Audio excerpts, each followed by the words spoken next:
नमस्कार। आइए सबसे पहले बात कर लेते हैं आपकी कनिष्ठा उंगली के बारे में। कनिष्ठा उंगली और गहराई बहुत ज़्यादा, साथ ही साथ आपकी लंबाई के अनुसार से आपकी याददाश्त अच्छी है। कुल मिलाकर के उसमें कोई भी कमी नहीं है।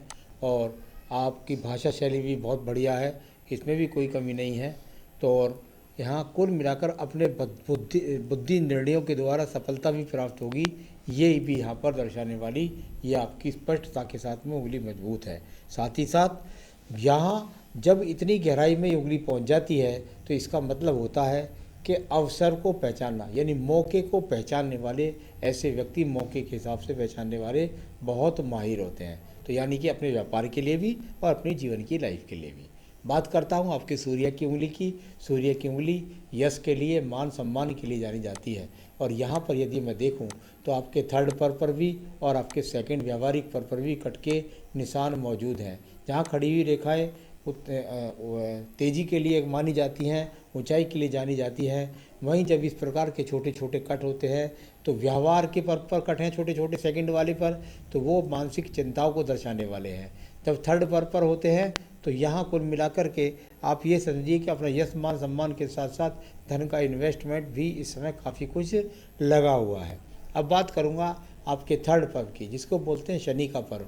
शनि का पर्व और शनि के पर्व पर कुल मिलाकर के यदि देखता हूँ तो यहाँ थर्ड पर्व पर बजा कर के यहाँ आपके दो काटने वाली रेखाएं, शनि की ढैया, शनि की साढ़े साथी महादशा जब आपके जीवन में आएगी उसमें आपको आर्थिक रूप से परेशानी का संघर्ष, साथ ही साथ शारीरिक रूप से भी करना पड़ेगा।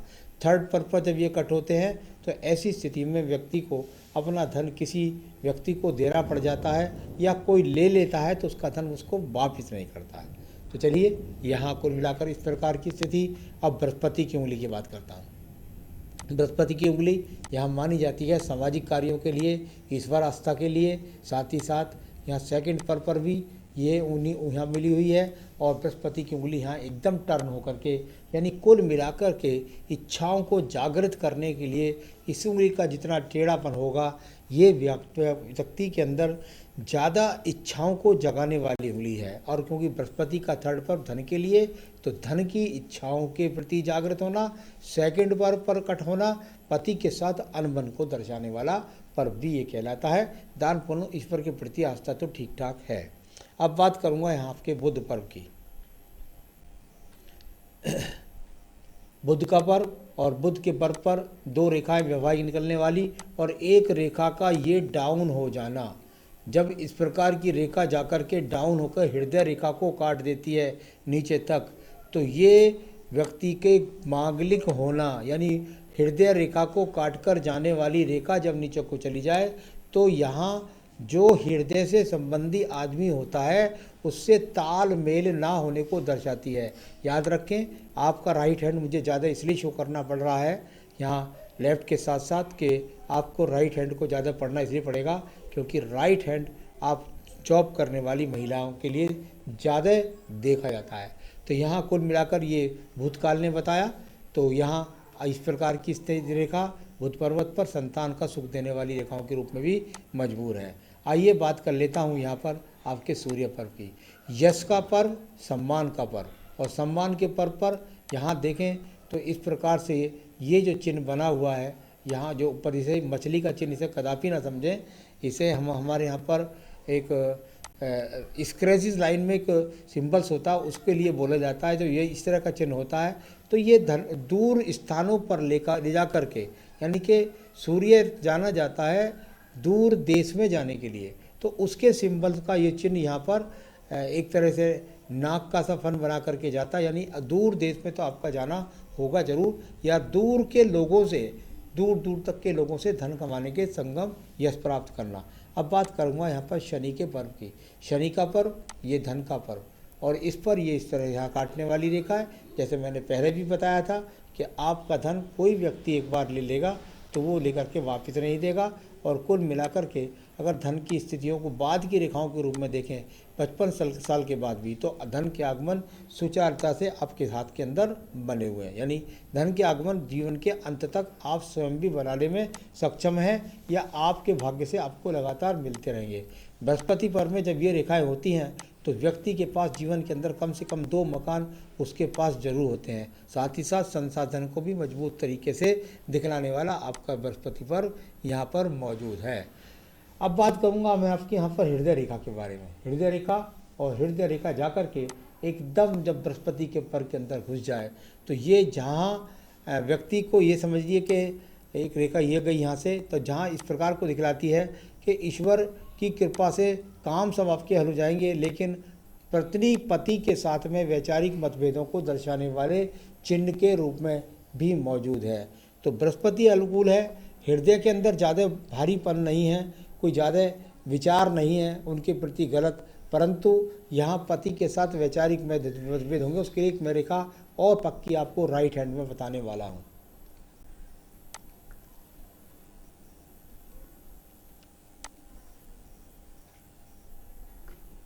राइट हैंड के अंदर ये बनने वाले एक्स, यहाँ पर बनने वाला एक्स और एक वहाँ बनने वाला एक्स, एक यहाँ पर बनने वाला एक्स, ये होते हैं अलगाव के चिन्ह। एक बन रहा है यहाँ पर एक्स। तो कुल मिलाकर ये तो बात निश्चित हो गई। आपने कहा कि पहले मैंने अर्जी दी है, अब की बार फिर दे रही हूँ, तो क्या मेरा तलाक होगा?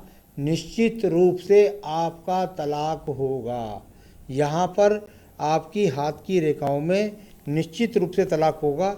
और जिससे आप शादी करना चाहती हैं, क्योंकि दूसरा विवाह का चिन्ह भी यहाँ है, तो दूसरे व्यक्ति से भी आपके विवाह की बात सही रूप से यहाँ पर विवाह से दूसरे व्यक्ति से भी आपका हो जाएगा।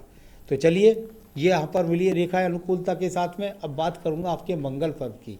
मंगल पर्व और मंगल पर्व को यदि देखता हूँ तो यहाँ 2 क्रॉस के चिन्ह भी मौजूद हैं।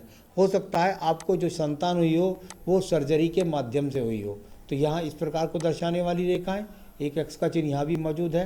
तो हो सकता है ये साथ ही साथ मंगल पर्व से निकलने वाली एक रेखा ने जाकर के बुध पर्वत से ज़बरदस्त संबंध बनाया। ये वो रेखा है जिसकी वजह से आप रियल एस्टेट में काम कर रही हैं और इससे धन सुचारू रूप से कमाती भी रहेंगी। आपका काम ये बनता है, तो इसमें कोई शक नहीं। रियल एस्टेट से जुड़ करके आप धन के आगमन बनाती रहेंगी, ये पक्की आपके पास मंगल रेखाएं भी यहाँ पर मौजूद हैं। अब बात करता हूँ इसके बाद में आपकी मैं बुद्धि रेखा की। बुद्धि रेखा और बुद्धि रेखा के लिए एक बहुत पक्का सा नियम है, जब बुद्धि रेखा जाकर के चंद्र पर्वत तक पहुँच जाए तो ऐसा व्यक्ति दूर प्रांतों के लोगों से धन कमाता है, ट्रैवलिंग से धन कमाता है, साथ ही साथ विदेश से धन कमाता है। तो इस प्रकार यह विदेश से संबंध बनाता है। यहाँ ये एक चिन्ह आपकी मस्ती रेखा में, बुद्धि रेखा बहुत स्पष्टता के साथ में है। बुद्धि की आप में कोई भी कमी नहीं है, सही मौके पर सही वार करना आपकी आदत के अंदर है। अब बात करूँगा यहाँ पर मैं जाकर आपके चंद्र पर्वत की। चंद्र पर्वत और चंद्र पर्वत से निकलने वाली ये रेखाएं, और यहाँ से एक रेखा का निकल करके इस तरह शुक्र पर्वत के साथ में यहाँ संबंध, यानी कि विदेशों से जाकर के संबंध और साथ ही साथ यहाँ दूर प्रांतों से जाकर के संबंध बनाने वाली रेखाएं यहाँ पर पूर्णता के साथ में मौजूद है। तो ये भी एक चिन्ह यहाँ पर दोबारा से मुझे फिर मिला है। अब बात करूँगा यहाँ आपके एक और पर्व के बारे में। देखिए, ये भी पर्व है इस जगह और लेफ्ट हैंड में, दोनों जगह इसको माना जाता है ये कर्ज का क्षेत्र है। तो यहाँ पर कुछ रेखाएं कर्ज के क्षेत्र में बनी हुई हैं, दोनों हाथों के अंदर। यहाँ भी ये क्षेत्र पीड़ित है, तो यहाँ भी ये बनी हुई है, लेकिन राइट हैंड में एक मछली बनी हुई है इसी कर्ज क्षेत्र का। दूसरा देखिए, यहाँ पर एक इस तरह से ये मछली बन गई है, यहाँ पर ये ऐसी इस तरीके से ये यहाँ से गई, यानी कि ये इस बात का संकेत है कि आप कर्ज से मुक्त हो जाएंगी। इसने देख लिया तो आपको कर्ज मुक्ति मिल जाएगी, इसमें कोई भी उसकी ज़रूरत नहीं है। थोड़ा समय के लिए पूछ रही हैं तो मैं वो आपको बताने वाला हूँ आगे कि कब तक वो कर्ज मुक्ति हो जाएगी। लखपति करोड़पति के लिए आपने पूछा, निश्चित रूप से करोड़पति तो आजकल जीवन व्यक्ति बन ही जाता है, लेकिन अरब यहाँ पर तो करोड़पति का तो ये हाथ है, इससे ज़्यादा की स्थिति ऊपर नहीं है। अब बात हो गई आपकी, इसके बाद में सीधा बात कर लेते हैं हम आपकी यहाँ पर भाग्य रेखा की। भाग्य रेखा वो रोल है जिसका व्यक्ति के अंदर रोल इस बात दूर स्थान से मिलकर के वही संबंध निकला, और यहाँ से ये भाग्य रेखा इस तरीके से जाकर के सुचारुता के साथ में अंत तक चली गई है। यानी कि आखिर तक मैं कहूँ तो ये आपकी रेखा लगातार आगे तक जा रही है, यानी आप स्वयं के द्वारा जीवन के आखिरी मोड़ तक कमाती रहेंगी। कोई राहु रेखा यहाँ से नहीं निकल रही, अचानक धन प्राप्ति का कोई भी योग यहाँ पर दिखलाई नहीं दे रहा है। तो आपने पूछा कि कर्ज मुक्ति कब, तो चलिए मैं अच्छा देखता हूँ समय कब है। यहाँ 45 वर्ष की बात करते हैं तो 45 वर्ष ये जहाँ रेखा काटी है, ये लगभग इसके ऊपर ये 45वें वर्ष से दूसरी वाली रेखा है, और इसके बाद में लगातार ये रेखा जाकर के एक और यहाँ से सपोर्टिंग रेखा यहाँ मिली है। यानी कुल मिलाकर के जीवन के लगभग 47 से 48वें वर्ष में आपको दो माध्यम से धन के आगमन पैदा होने वाले हैं। मैं समझता हूँ 48 में 49वें वर्ष के अंदर आप धन को अपने को कर्ज को चुका पाएंगी। चलिए ये हो गया। अब बात कर लेते हैं हम आपके यहाँ पर सीधा सीधा आपके शुक्र पर्व की।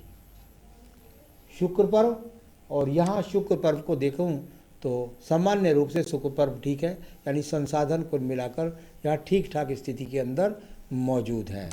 आयु ये मंगल रेखा है, इसको संजीवनी रेखा बोलते हैं। 60 वर्ष तक ये रेखा भी आपका साथ दे रही है। आपको सब मुसीबतों से निकालने वाली ये रेखा भी यहाँ पर संजीवनी रेखा के अंदर मौजूद है। आइए बात करता हूँ आपकी आयु रेखा की। आयु रेखा, और यहाँ अनुकूलता से आयु रेखा बिल्कुल 75 वर्ष तक बनी हुई है। तो चलिए ये भी आपका हो गया। अब बात कर लेते हैं आपकी संतान रेखाओं के बारे में। इधर देखता हूँ फिर दूसरे हाथ में देख लेता हूँ।